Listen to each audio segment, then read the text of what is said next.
conversaré con Luis José Iscano, doctor, psiquiatra, investigador, escritor y conferencista.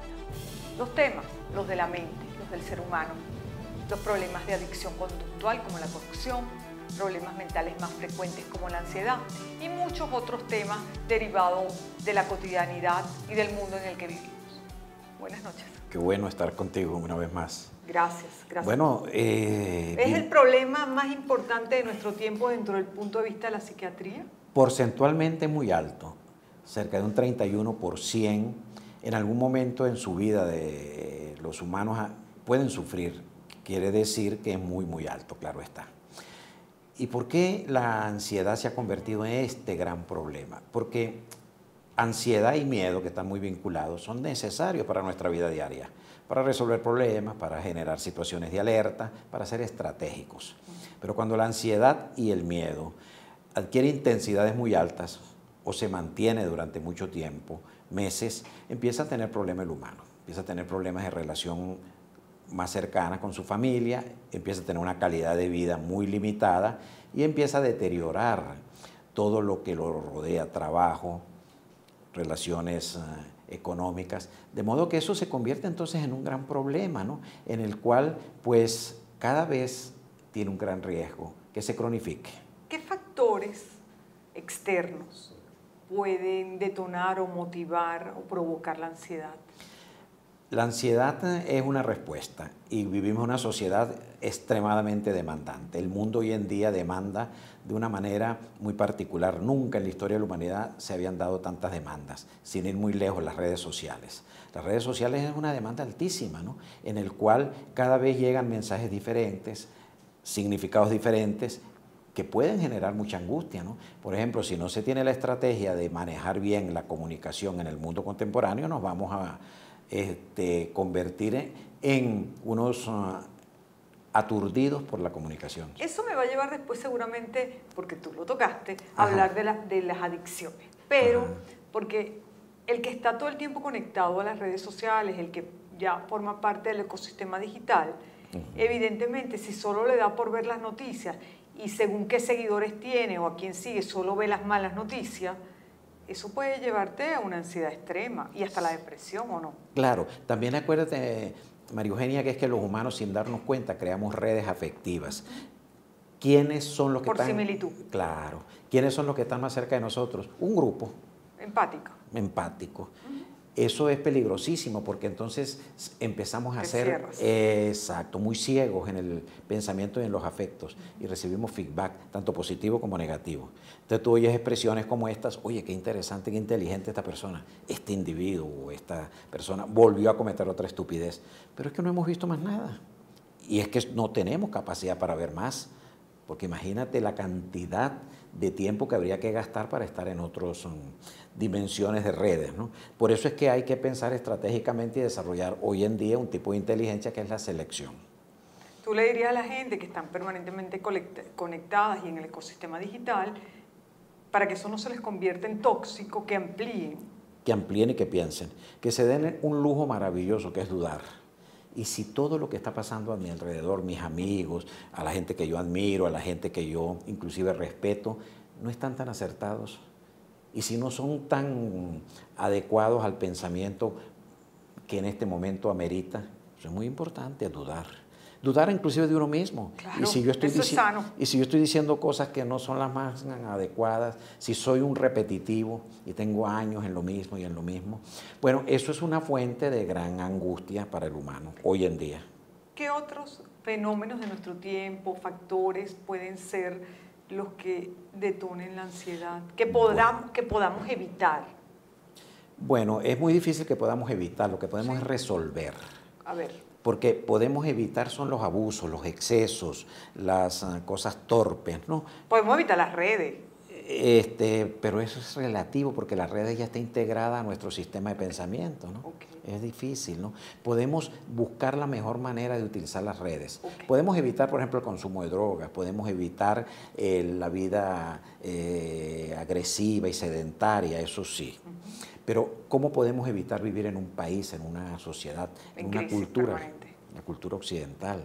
Entonces, lo que tenemos es que entender que siempre vamos a tener una respuesta ante esos estímulos ambientales, pero que esa respuesta tiene una alta cuota de responsabilidad del individuo, independientemente de que sea muy trágica, muy caótica, ¿no? Y ahí es donde empezamos a construir una dimensión de modernidad emocional, que es cuando yo estoy claro que las cosas andan muy difíciles, muy mal, pero que yo no puedo perder mi identidad de ser un creativo emocional.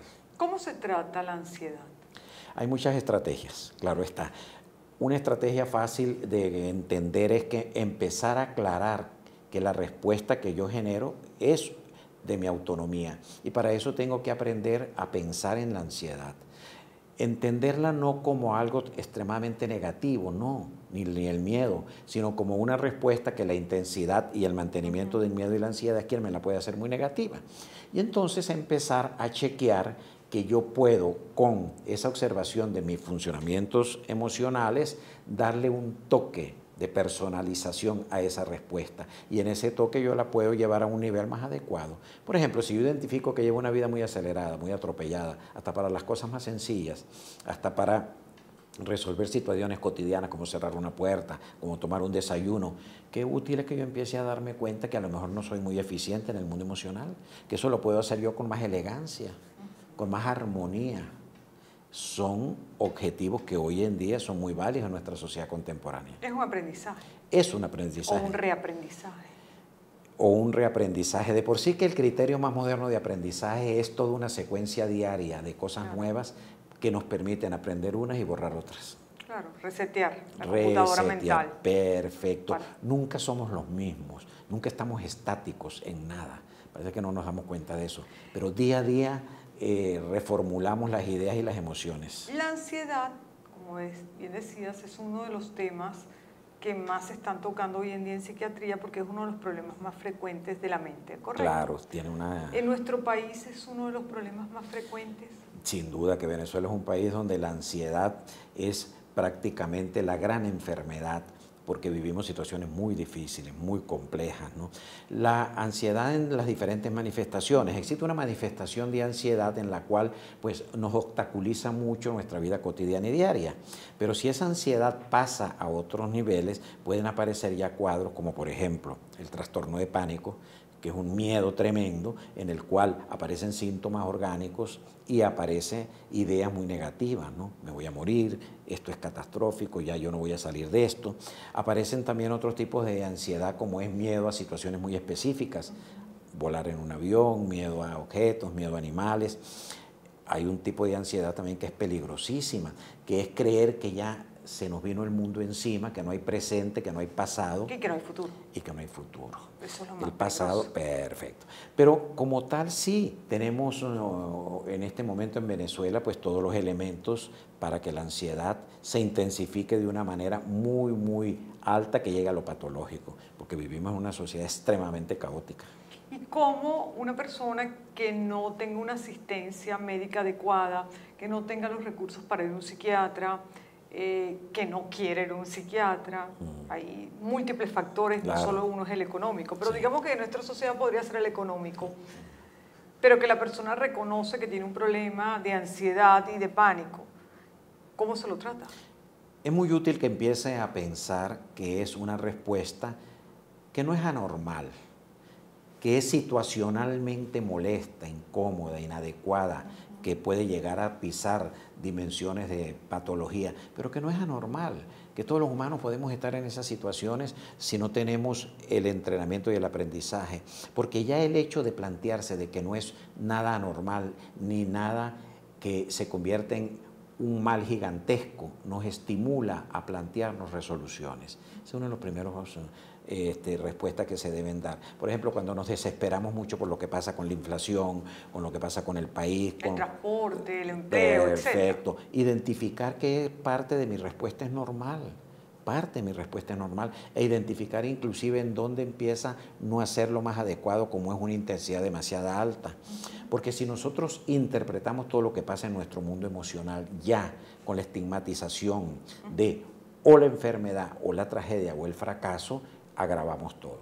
Claro, desde lo negativo. Lo negativo es cuando se me derrama el vaso de agua y me pongo tan ansioso que lo derramo completo. Si yo derramo el vaso y observo que lo derramé, tengo más opciones de que no profundice el accidente o el caos. Yo no sé si lo que te voy a preguntar es válido, pero yo he leído recientemente, luego que tú estuviste en un congreso en Brasil, leí que habías estado abordando el tema de la corrupción. Para mí la corrupción es uno de los grandes fenómenos de nuestro tiempo y sin duda tiene que haber algo en la mente que condiciona al individuo que es corrupto. Yo no soy psiquiatra, pero yo sé que tú me vas a dar la respuesta a esto. ¿Cómo se puede clasificar la corrupción que cada día abunda más en el mundo contemporáneo, no solo en nuestro país, en el mundo? ¿Es una adicción? ¿Es una enfermedad mental? ¿Hay gente más propensa? Claro. Bueno, ese es un tema maravilloso, ¿no? Yo tengo un enfoque y es un modelo teórico. Yo vi que tú hiciste una intervención sobre eso en Brasil. Claro, la corrupción como una forma de adicción. Ajá. Bueno, nosotros en nuestro cerebro tenemos una red cerebral que genera gratificación ante estímulos. Comemos, es un estímulo. Consumimos chocolate, es un estímulo. Pero también cuando consumimos droga como las ilícitas o abusamos de sustancias como el alcohol o el juego o el café, generamos una respuesta exagerada que puede caer en una trampa, y es cuál se genera adicción por esa sustancia. Pero también podemos generar adicción por conductas del juego. Yo tengo que jugar para que gratifique mi cerebro. El Internet, yo tengo que utilizar el Internet durante muchas horas para que mi cerebro se gratifique, es decir, la red de la gratificación. Eso es lo que se llama la adicción conductual. Cuando nosotros empezamos a estudiar la adicción conductual, que lo interesante de todo esto es que las redes cerebrales que se activan con la adicción conductual son las mismas que se activan con las drogas. Entonces esto se hace muy complejo e interesantísimo, porque si yo planteo y digo, si una persona consume cocaína, ¿activa las mismas redes que cuando abusa del juego? Sí. Y de ahí es donde empiezan los grandes estudios de la neurociencia actual. Entonces yo traigo esta referencia, este modelo científico, y empiezo a plantearme de que la corrupción es un comportamiento que tiene grandes similitudes con ciertas adicciones conductuales como el juego, como la fijación con Internet. ¿Por qué? El corrupto es un individuo que tiene una característica que es lo que se llama tolerancia. Tolerancia es que uno cada vez tiene que consumir más de una sustancia o de una conducta para que se mantenga el mismo estímulo. Por eso es que nada le es suficiente al corrupto. Por eso nada le es suficiente. Y de ahí esas expresiones de pueblo muy sabias que dicen, pero ¿hasta cuándo? ¿Qué más quiere? Y sigue robando. Pero el corrupto tiene otro tipo de comportamiento, que es la abstinencia. No hay nada más desesperante que ver una persona, un paciente que no consume droga porque se desespera. Igualmente un individuo que no puede ir al casino a jugar o que no puede entrar en Internet cuando ya tiene una patología de ciberespacio. Un corrupto, cuando no está cerca de la corrupción, es infernal. Su temperamento, sus emociones, su familia dice que no lo aguantamos, es que no se halla, es que no encuentra qué hacer. Y entonces vienen también esas reflexiones muy sabias del pueblo. Pero esa persona, tantas cosas que tiene, tanto dinero que tiene, y es infeliz. Es infeliz porque ha perdido el estímulo que le gratifica sus redes de placer. Que es la corrupción, más. Y algo también extremadamente importante. Hay un concepto muy moderno, y es que toda adicción, bien sea por sustancia o por conducta, siempre está vinculada a otro problemita mental, y es lo que se llama la patología dual. No hay nada que esté solo. Es decir, si yo consumo una droga, con seguridad tengo un trastorno de ansiedad, un trastorno depresivo o un trastorno bipolar. Estos son campos muy novedosos. O algo más grave, de pronto, una esquizofrenia. El corrupto tiene un trastorno, tiene una patología dual también, pero el problema con él es ¿cuál? Rasgos de personalidad alterados, conducta antisocial. Es muy difícil encontrar un corrupto que no tenga ciertos rasgos antisociales. O sea, tiene una patología adicional. Una patología adicional, tú lo has dicho. Entonces es un mundo maravilloso. ¿Por qué? Porque son muy pocos, obviamente, los individuos que tienen estas circunstancias o estas posibilidades, pero ¿qué daño hacen?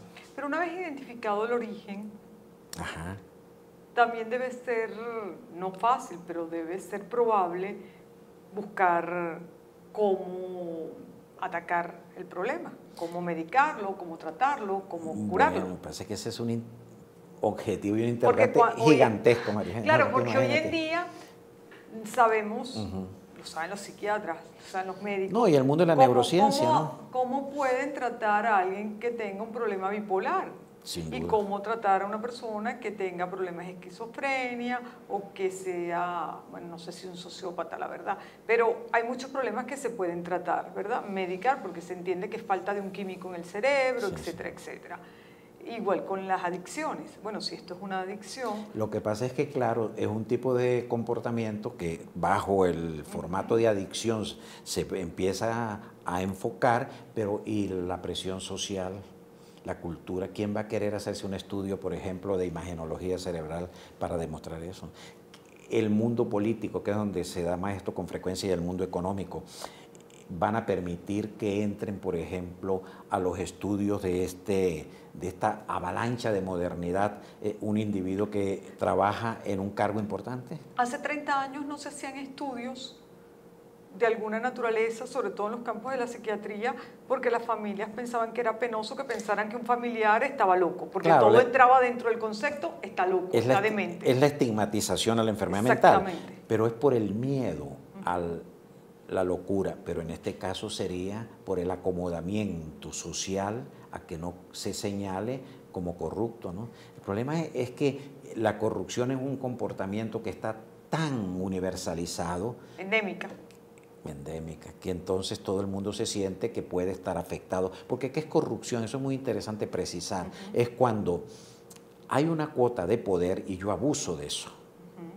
Entonces, ¿quién no tiene cuota de poder? La mayoría de los que están en cargos. Que es muy diferente, María Eugenia, fíjate tú, por ejemplo, el delincuente, ¿no? El que asalta un banco es un delincuente. Tú me dices, ¿por qué? Bueno, porque la sociedad no le había dado una posibilidad de responsabilidad. Pero es una conducta antisocial. Antisocial, 100%, claro está. Pero entonces, el corrupto, la sociedad le da una atribución, un derecho, y él abusa de ese derecho. Y claro, es muy difícil que no exista un corrupto que no sea antisocial, porque está el dolo de por medio, ¿no? ¿Cuáles son las principales enfermedades de nuestro tiempo, desde el punto de vista de la psiquiatría? Los trastornos de ansiedad tienen una bandera muy alta. Los trastornos del humor, hablando de depresión y de trastornos bipolares, también tienen una bandera muy alta. Dentro de los trastornos del humor hay un tipo de situación que es la ciclotimia, ¿no? Que es problemas emocionales que, sin ser tan evidentes, el individuo lo mantiene crónicamente por años. Es decir, es el individuo que a baja intensidad pasa por estados de depresiones menores y de excitaciones menores, ¿no? Y hay mucha gente en eso. Que eso se confunde por eso se llama ciclotimia, ¿no? ¿Y eso se confunde con la bipolaridad? La bipolaridad ya es una manifestación más intensa de un estilo de ciclotimia, claro, de lo mismo. Pero te menciono esto porque qué frecuente es, inclusive en el mundo laboral y en el mundo relacional y en el mundo afectivo, uno ve con mucha frecuencia personas ciclotímicas, ¿no? Sí, y entonces, bueno, tradicionalmente se señalaban como de mal carácter, pobrecitos que sufrieron muchos chiquitos, o tiene demasiados problemas en su casa, o las circunstancias del país. Perfecto. El otro es el estrés postraumático. También tiene una intensidad muy alta en este momento. ¿Por qué? Porque no hay humano que no hayamos pasado por algún tipo de estrés postraumático. Y si se da la interacción entre el fenómeno de la social, ambiental y cerebro con cierta sensibilidad, aparece una patología. Y te decía que no hay humano porque todos hemos pasado por algunas circunstancias difíciles, pero ¿por qué unos se complican, se comprometen, que hay que inclusive ayudarlos profesionalmente y otros no? Porque tienen una disposición de ese cerebro. Genética.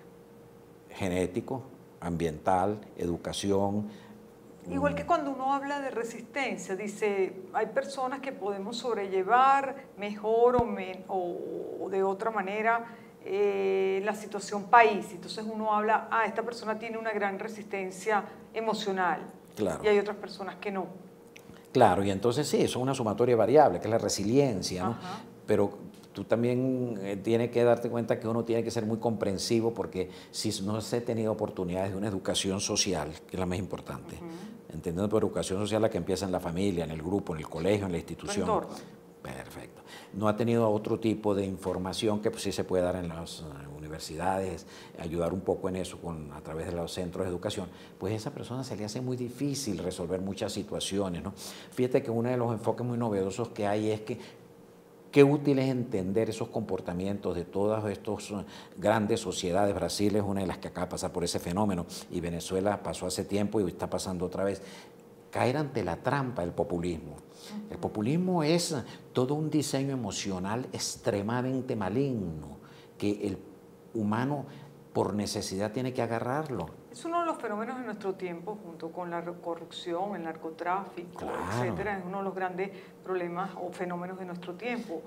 Y lo que pasa es que también, cuando tú dices que la gente cae en esa trampa, la gente está buscando siempre, y ahí también la fragilidad mental o emocional, la gente está buscando seguridad en sus distintas maneras. Claro, la gente todos está buscamos. buscando empleo, la gente está buscando que le resuelvan sus problemas más inmediatos como salud, alimentación. Entonces, cuando se presenta cualquier líder carismático, bien sea de derechas o de izquierdas, que le ofrece a la gente que le va a resolver todo eso y además tiene la bandera de la honestidad, pues la gente cae en esas trampas. Y además eso es muy humano. Claro. Además es básico. Por ejemplo, que es tan peligroso eso que se convierten en, entre comillas, sabios inductores de la sociedad, y entonces empiezan a estigmatizar al venezolano. Es que el venezolano no responde, es que es flojo, es que es sinvergüenza. Ellos no tienen ni idea de lo que están diciendo. No tienen ¿Cómo ni es idea. el venezolano de nuestro tiempo? En este momento es un individuo que está utilizando lo más que puede de su mente para sobrevivir, que está dándole una respuesta maravillosa a una situación extremadamente caótica. ¿Sobrevivir o resistir? Las dos cosas, porque la sobrevivencia pues es un poco de resistencia, ¿no? A mí me parece una palabra, a mí en lo personal la palabra Sí. sobrevivir me parece una palabra muy, muy dura, me parece una palabra con una carga negativa. Lo que pasa es que cuando sale a pasar horas para consumir, para obtener un poco de algún alimento que necesita consumir, pues es casi sobrevivencia. Yo prefiero decirle a la gente que está resistiendo. También es válido, ¿no? Es muy válido, ¿no? Pero el gasto que genera este individuo, fíjate que es en función de poder comer. Eso nos lleva otra vez al inicio de la conversación, cuando hablábamos de los problemas mentales más frecuentes, entre los que destaca la ansiedad. Ahora y lo hablaste a nivel global. Yo te diría, ¿cuáles son los problemas mentales más frecuentes en este tiempo en Venezuela? Sin duda que una de las dificultades que tenemos en sociedades en crisis caóticas es que no hay registros de nada, de nada. Aquí no sabemos realmente cuánto hay de paludismo, cuánto hay de fiebre amarilla, etc. Los indicadores son indirectos, ¿no?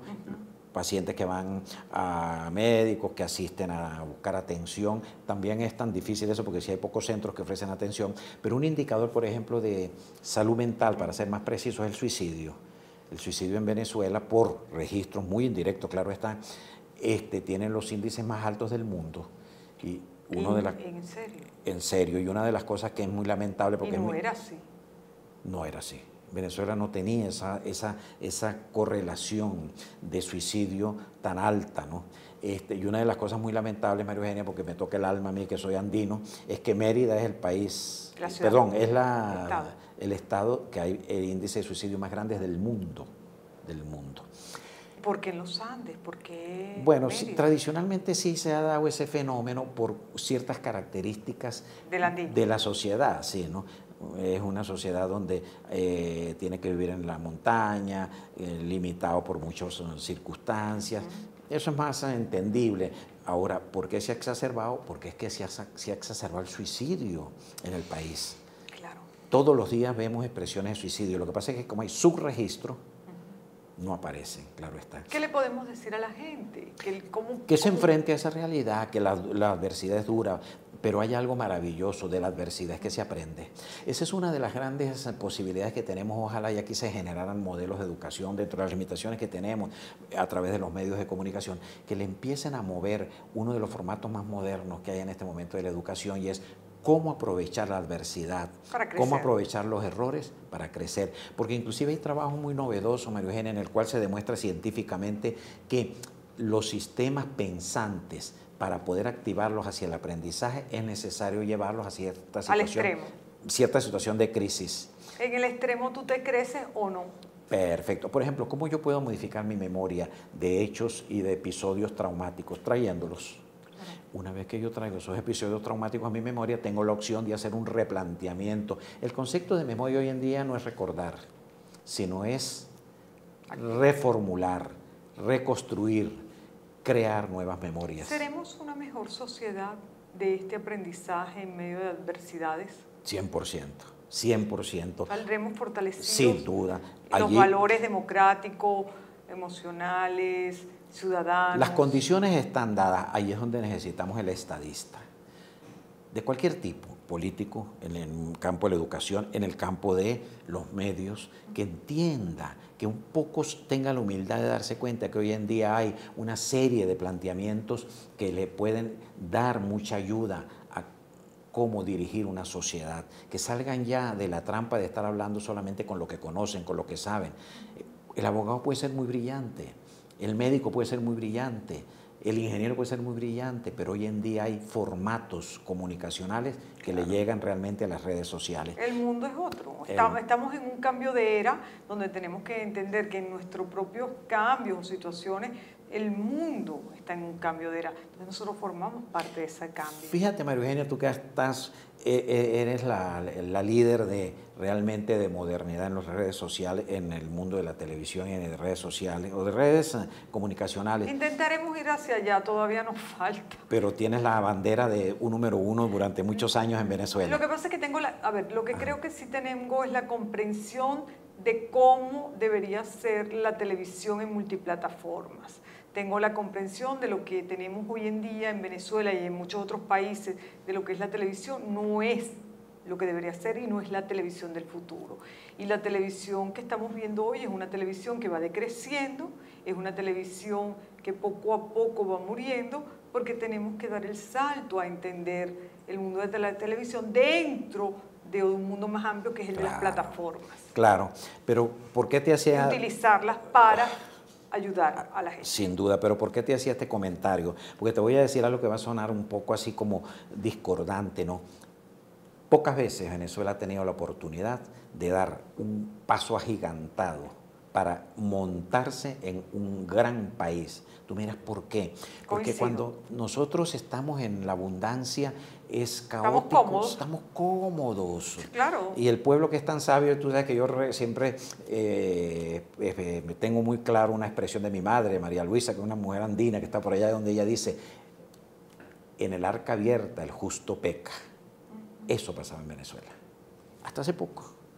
Todas estas cosas tan catastróficas de robos, es porque había abundancia. Ahora tenemos que reinventarnos en medio de la escasez. Perfecto. Y reinventándonos podemos tener un país que va a ir a la modernidad. Por eso yo te hablaba del cambio de era. Tenemos la oportunidad de reinventar y construir 100%. Un país.